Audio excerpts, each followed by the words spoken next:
నమస్తే, నేను ప్రియాంకరావు. మన శంకర వరప్రసాద్ గారు మూవీ ఎవరికి నచ్చింది వాళ్ళు చెప్తూ వస్తున్నారు. కొంతమంది చూసి రివ్యూ ఇస్తున్నారు, కొంతమంది చూడకుండా రివ్యూ ఇస్తున్నారు. కానీ ఒరిజినల్ రివ్యూ అనేది చాలా ఇంపార్టెంట్. ఎందుకు అంటే సినిమాని బతికించేది ఈ ఒరిజినల్ రివ్యూ మాత్రమే. కాబట్టి ఈ రోజు ఈ సినిమా గురించి మాట్లాడుకుందాం. ముఖ్యంగా ఫస్ట్ క్వశ్చన్ ఏంటంటే, ఈ సినిమా ఎవరిది? నయనతార, వెంకటేష్, చిరంజీవి లేదా డైరెక్టర్ అనిల్ రావిపూడి? ఎవరితో తెలుసుకుందాం. అలానే ఈ సినిమా ఎలా ఉంది, దీంట్లో ప్లస్ పాయింట్స్ ఏంటి, మైనస్ పాయింట్స్ ఏంటి అనేవి కూడా తెలిసేసుకుందాం. మనతో మాట్లాడడానికి సీనియర్ జర్నలిస్ట్ సిఎస్ రావు గారు ఉన్నారు. ఆయన తెలుసుకుందాం. నమస్కారం సార్. సార్, ఈ సినిమా ఎవరిది అంటారు? సంక్రాంతి బరిలోకి వచ్చింది ఎవరు, గెలిచింది ఎవరు, ఓడింది ఎవరు?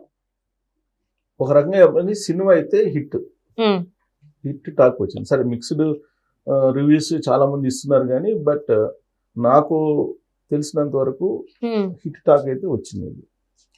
అది కలెక్షన్స్ కూడా బాగానే చేస్తుంది. ఎందుకంటే అక్కడ చిరంజీవి ఉన్నారు, తర్వాత వెంకటేష్ ఉన్నాడు, నయనతార ఉంది, అనిల్ రావిపూడి ఉన్నాడు.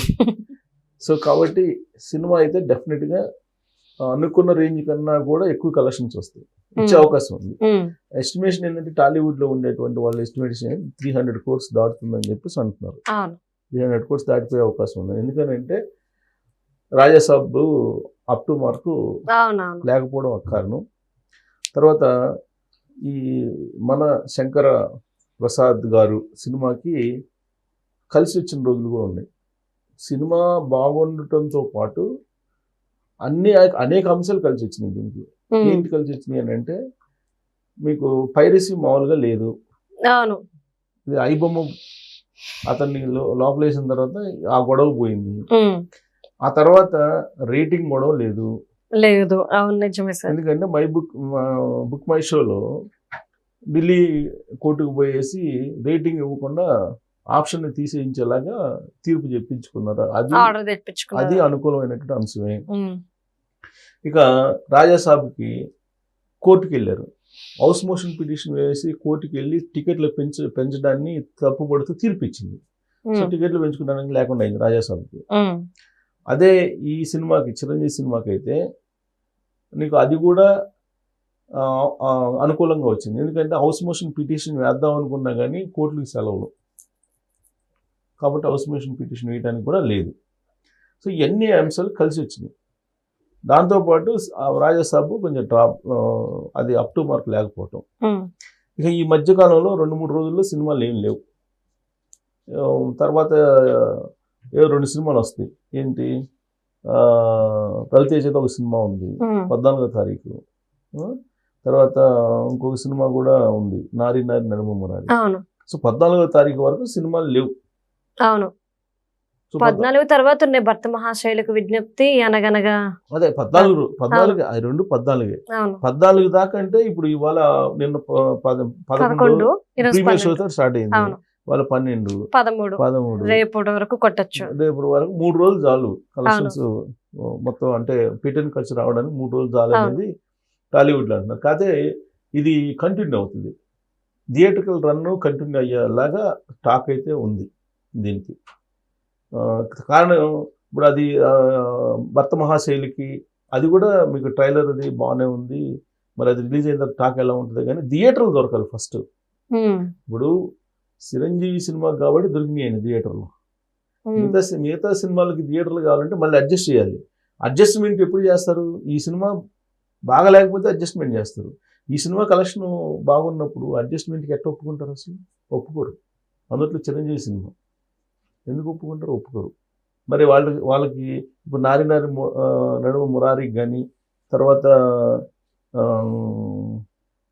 అదే ఈ భర్త మహాశైలికి కానీ, ఇంకొకటి కూడా ఏదో ఉంది అనగనగా రాజు, వీటికి కానీ అసలు థియేటర్ లెక్క అడ్జస్ట్మెంట్స్ ఎలా చేస్తారనేది ఒకటి. సో కాబట్టి ఇది థియేటర్కల్ రన్ కంటిన్యూ అవుతుంది కాబట్టి, ఇది ముందు రిలీజ్ అయింది కాబట్టి కలెక్షన్స్ బాగున్నాయి కాబట్టి తీసేయండి అని చెప్పి అనలేరు. అదొకటి. 2, మీకు తమిళనాడు విజయన్ డబ్బింగ్ పిక్చర్ యాక్చువల్గా జయనాయకన్ అదే ఉంది కదా, ఆ సినిమా కూడా ఆగిపోయింది. జననాయకన్ వచ్చినట్టయితే అటు షిఫ్ట్ అయిన వాళ్ళు కొంతమంది. యాక్చువల్గా జననాయకన్ రాజాసాబ్ తోటి విడుదల కావాలి, అది విడుదల కావాలి. ఇవన్నీ చాలా కలిసి వచ్చినటువంటి అంశాలు ఉన్నాయి చిరంజీవి సినిమాకి. మన శంకర వరప్రసాద్కి కలిసి వచ్చినటువంటి అంశాలు అనేకం ఉన్నాయి. దాంతోపాటు ఇప్పుడు యావరేజ్ సినిమా అయినప్పటికీ కూడా హిట్ టాక్ వస్తుంది ఆటోమేటిక్గా. అవును, ఎందుకంటే మ్యాజిక్ అనిల్ రావిపూడి మ్యాజిక్ అంటే బోర్ కొట్టుకుంటుంటే చాలు అవును. హిట్. అదే హిట్ సినిమా వచ్చింది అనుకోండి, ఇది ఫ్లాప్ లాగా అనిపిస్తుంది. కాబట్టి ఇప్పుడు ఫీల్డ్ అనేది క్లియర్ గా ఉంది అవును ఈ సినిమాకి, చిరంజీవి సినిమాకి.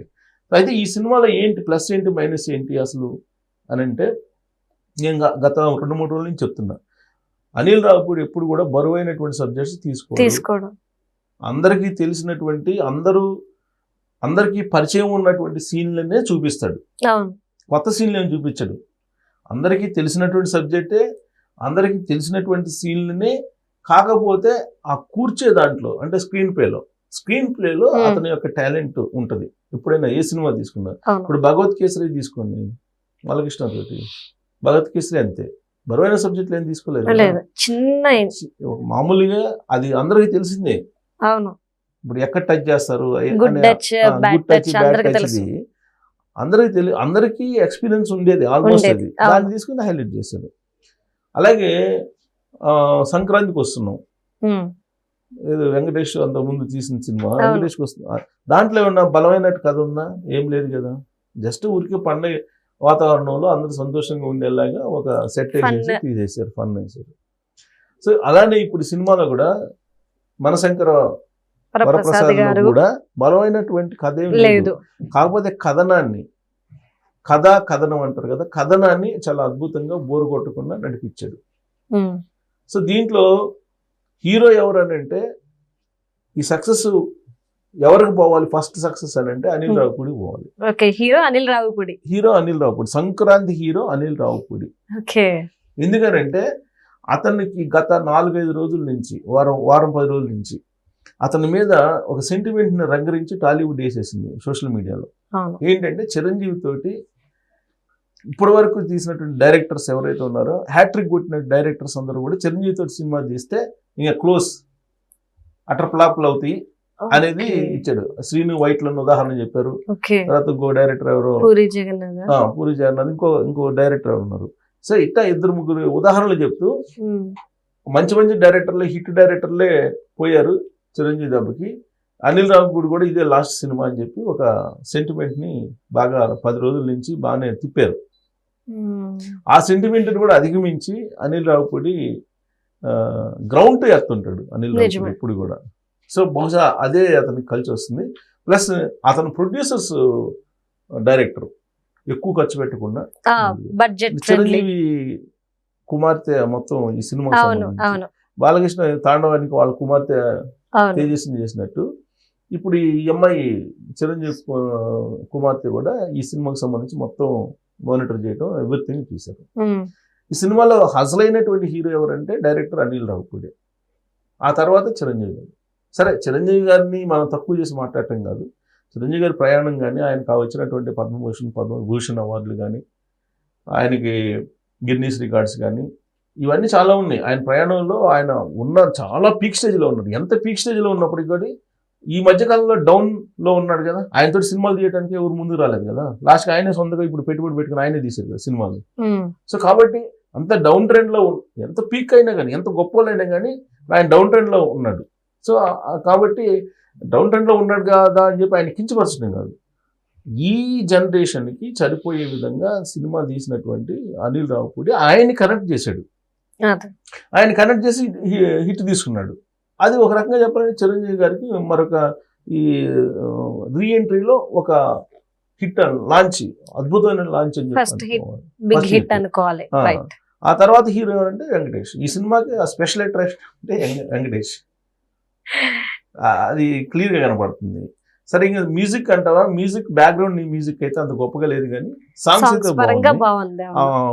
హుక్ స్టెప్స్, చిరంజీవి గారి గురించి చెప్పాలంటే అది స్టెప్స్ అవన్నీ ఆయనకి వెనతో పెట్టింది. కానీ ఒకటి బాగా అనిపించింది ఏంటి అంటే, ఆయన సినిమాల్లో కొన్ని గిటార్ కొన్ని స్టెప్స్ ఉంటాయి సార్, స్పెషల్ స్టెప్స్, ఆ వాటిని కూడా ఇందులో పరిచయం చేయడం అది ఇంకొంచెం కొత్తగా అనిపించింది. 70+ లో ఆ స్టెప్స్ వేయడం అంటే మామూలు అందరికి సాధ్యం కాదు. 70 సంవత్సరాలు పైన ఉన్నటువంటి 72, 73 ఉన్నాయి ఆయనకి. అంత వయసులో 25, 30 వయసున్న హీరోలు లాగా చేశారు. అది అవును, గొప్పదంగా. నిజం. అప్పుడప్పుడు ఈ కొంచెం స్పెట్స్ అది పెట్టుకొని కొంచెం ఆ, ఎంతైనా cover కెమెరాకి అయితే చేశారు. అతని వయసు అయితే పట్టేస్తుంది కెమెరా. కవర్ చేశారు. అది అవును, క్లోజ్ షాట్స్ ఎక్కువ పెట్టలేదు. కవర్ చేశారు. ఎస్, సో నయనతార పబ్లిసిటీ ఇవ్వడం, ఏ సినిమాకి ప్రమోషన్స్ ఇవ్వలేదు, చేయదు. కానీ ఈ సినిమాకి ప్రమోషన్ చేశారు. ఇవన్నీ కలిసి వచ్చాయి ఈ సినిమాకి. కాబట్టి ఖచ్చితంగా 300 కోట్ల రూపాయల పైనే వసూలు చేస్తుంది. థియేట్రికల్ రన్ అనుకున్న దానికన్నా ఎక్కువ అయ్యే అవకాశం ఉందని చెప్పి రివ్యూస్ వస్తున్నాయి. Right. అటు యుఎస్ రివ్యూస్ కానీ, దుబాయ్ రివ్యూస్ కానీ, ఇవాళ మనకి తెలుగు రివ్యూస్, తెలుగు రాష్ట్రాల రివ్యూస్ కానీ, ఇది చిరంజీవికి ఒక టర్నింగ్ అయితే అనిల్ రావిపూడి అసలైనటువంటి హీరో ఈ సినిమాకి అని చెప్పి మనం చెప్పుకోవచ్చు. Thank you so much sir. Thank you.